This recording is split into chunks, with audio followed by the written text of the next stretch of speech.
اللہ تبارک و تعالیٰ قرآن مقدس میں ارشاد فرماتا ہے وَمَا خَلَقْتُ الْجِنَّ وَالْإِنسَ إِلَّا لِيَعْبُدُونَ کہ ہم نے جن اور انسانوں کو نہیں پیدا کیا مگر اپنی عبادت کے لیے۔ تو قرآن مقدس ہمارا مقصد تخلیق یہ بتا رہا ہے کہ ہم اللہ کی عبادت کریں۔ ہمارا مقصد تخلیق اللہ کی عبادت کرنا ہے، ہمارا مقصد تخلیق اللہ کی ریاضت کرنا ہے، ہمارا مقصد تخلیق اپنی جبین نیاز کو اللہ کی بارگاہ میں جھکا دینا ہے۔ یہ ہمارا مقصد تخلیق ہے۔ عزیزان گرامی، جب تک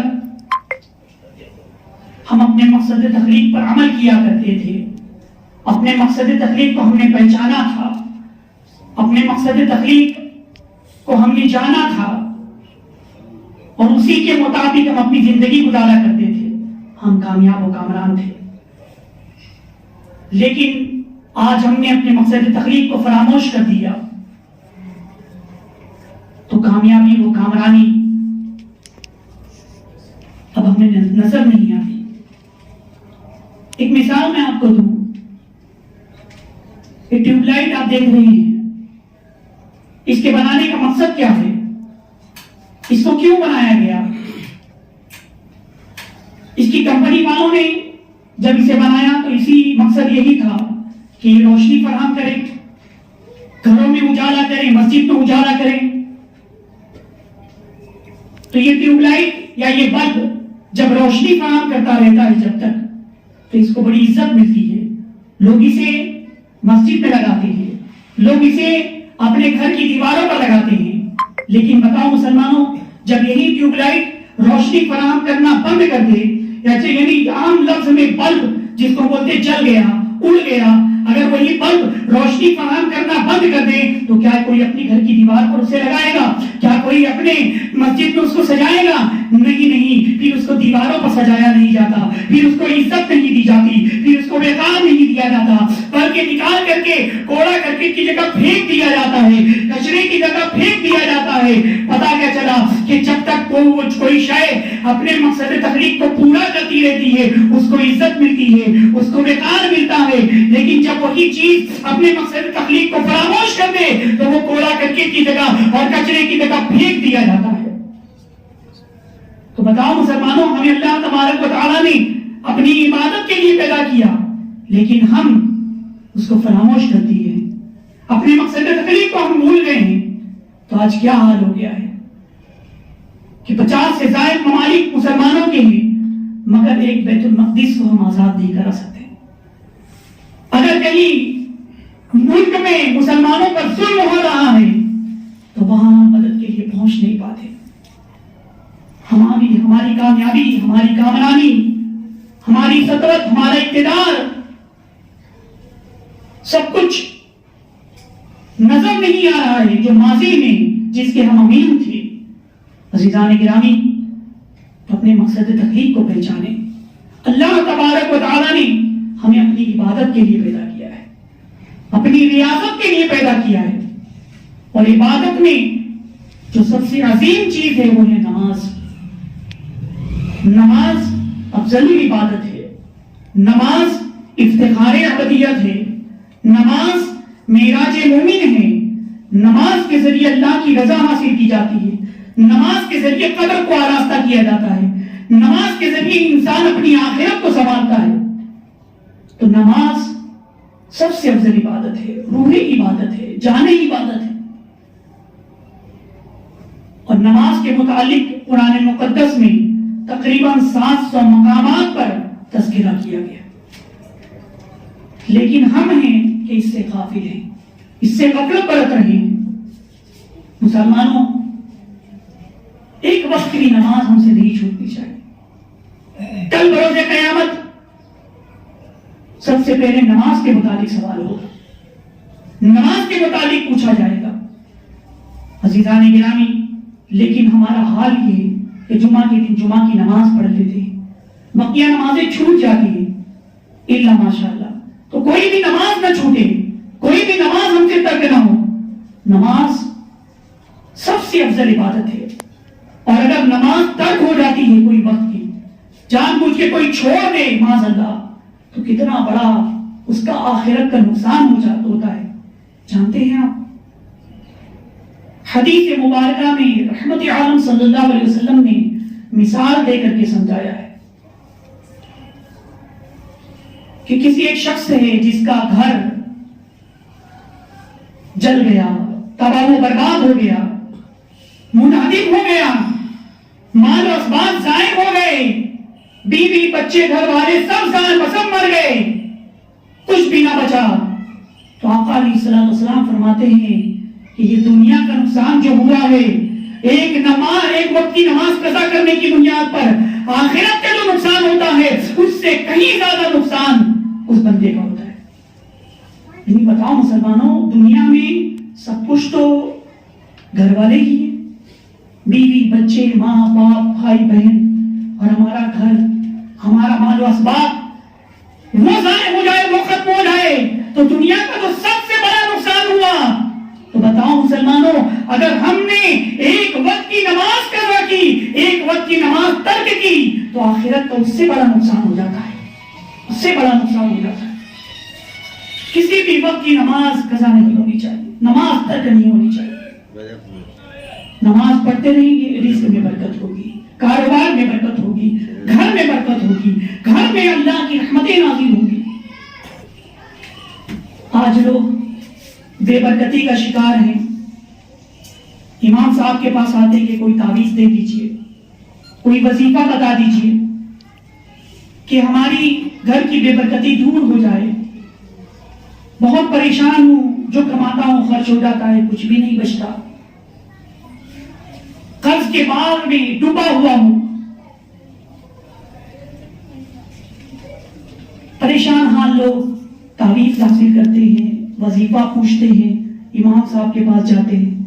لیکن کبھی آپ نے غور کیا کہ یہ بے برکتی کیوں ہے، یہ پریشان حالی کیوں ہے؟ جب مؤذن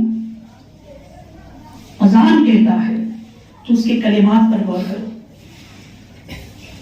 اور لیکن آج حال یہ ہے کہ اذان ہوتی ہے تو اس کے کلمات پر غور کرنا تو دور کی بات. اذان سنتے ہیں، ٹی وی چالو ہے، ڈرامے دیکھ رہے ہیں، موبائل پر گیم کھیل رہے ہیں. یہ سب کیا ہے؟ اذان سننا اور اس کا اذان کا جواب دینا یہ واجب ہے، یہ بہت بڑی عظیم ثواب ہے اذان کا جواب دینا. مؤذن کہتا ہے اللہ اکبر اللہ اکبر، اللہ کی کبریائی بیان کرتا ہے. اشہد ان لا الہ الا اللہ، اور گواہی دیتا ہے کہ اللہ کے سوا کوئی معبود نہیں. اشہد ان محمد رسول اللہ صلی اللہ علیہ وسلم، رحمت عالم صلی اللہ علیہ وسلم کی رسالت کی گواہی دی جاتی ہے. پھر اس کے بعد مؤذن کہتا ہے حی علی الصلاۃ حی علی الفلاح، کہ آؤ نماز کی طرف، آؤ کامیابی کی طرف.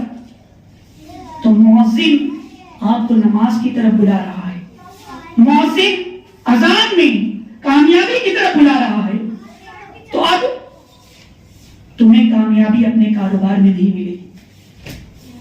ہم دکان پر ہیں، کاروبار کر رہے ہیں، بزنس کر رہے ہیں، کارخانے میں لوم چلا رہے ہیں، دکان میں دکانداری کر رہے ہیں، تجارت کر رہے ہیں، اور مؤذن نے کہا کہ آؤ کامیابی کی طرف.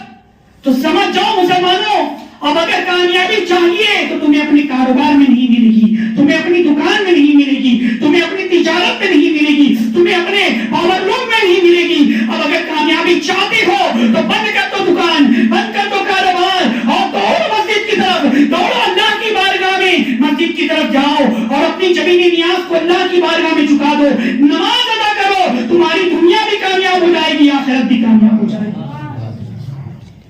لیکن آج ہمارا کیا حال ہے کہ اذان ہوتی ہے، ایک کان سے سن کے دوسرے کان تک سے نکال دیتے ہیں، کاروبار میں مصروف ہیں، دکان میں مصروف ہیں، نماز کے لیے نہیں حاضر ہوتے.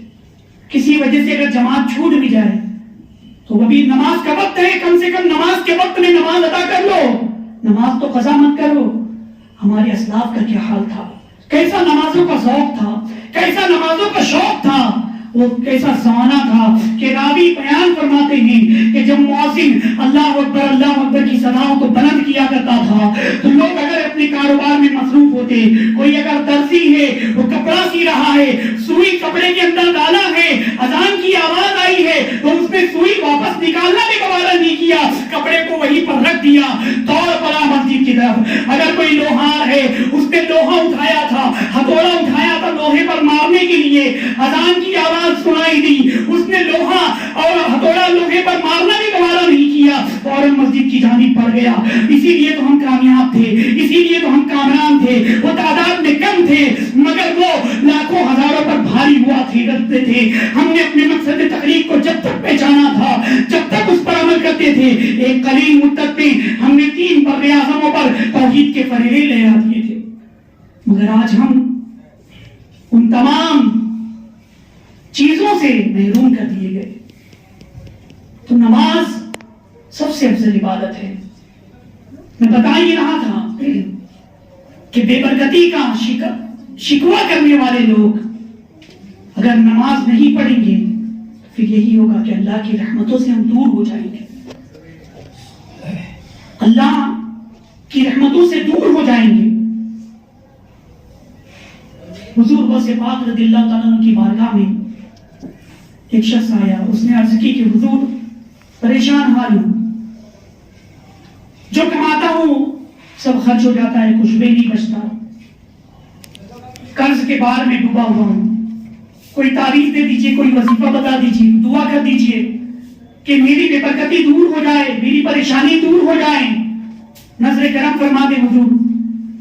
حضور غوث پاک رضی اللہ تعالیٰ عنہ نے مراقبہ کیا، پھر آپ نے فرمایا کہ اپنے گھر پر جاؤ، دروازے پر پردہ ڈال دو، دروازے پر پردہ ڈال دو۔ وہ شخص چلا گیا، اپنے دروازے پر پردہ ڈال دیا۔ کچھ دن گزرے کہ اللہ کی رحمتیں نازل ہونے لگی، اس کی پریشانیاں دور ہو گئی، مصیبتیں ٹل گئی، رزق میں مال میں برکت ہوئی۔ کچھ دن بعد حضور غوث پاک رضی اللہ تعالیٰ عنہ کی خدمت میں وہ تحائف لے کر حاضر ہوا، عرض کی کہ حضور آپ نے کوئی وظیفہ نہیں بتایا، میں نے کوئی وظیفہ نہیں کیا، کوئی آپ نے تعویذ نہیں دی، صرف پردہ ڈالنے کے لیے کہا اور میں نے پردہ ڈال دیا، بے برکتی دور ہو گئی، اللہ کی رحمتیں نازل ہونے لگی۔ حضور کیا وجہ ہے؟ غوث پاک رضی اللہ تعالیٰ عنہ نے فرمایا کہ تیرا گھر روڈ کے کنارے پر تھا، روڈ پر سے گزرنے والے نمازی بھی ہوا کرتے تھے، بے نمازی بھی ہوا کرتے تھے، تو بے نمازی کی نظر براہ راست تیرے گھر میں پڑتی تھی، اس وجہ سے اللہ تبارک و تعالیٰ نے رحمتوں اور برکتوں کا نزول اٹھا لیا تھا۔ اندازہ لگا مسلمانوں کہ بے نمازی یہ اللہ کی رحمتوں سے کتنا دور ہو جاتا ہے، بے نمازی کتنا کم نصیب انسان ہے، بے نمازی جس گھر میں دیکھ لے وہاں سے اللہ کی رحمتیں، اللہ کی برکتیں نازل ہونا بند ہو جائے، تو جس گھر میں بے نمازی رہتے ہو بتاؤ اس گھر میں اللہ کی رحمتیں اور برکتیں کیسے نازل ہوں گی؟ اور ہم شکوہ و شکایت کرتے کہ مسلمان نمازوں کی پابندی کرے، نماز ان کے وقتوں پر ادا کرے۔ آج ہم کتنی آسانی سے نماز چھوڑ دیتے ہیں معذرت کہ اس کا افسوس، اس کا کوئی غم کچھ بھی نہیں ہوتا۔ مسلمانوں ایسا نہ کریں، یہ زندگی مختصر ہے،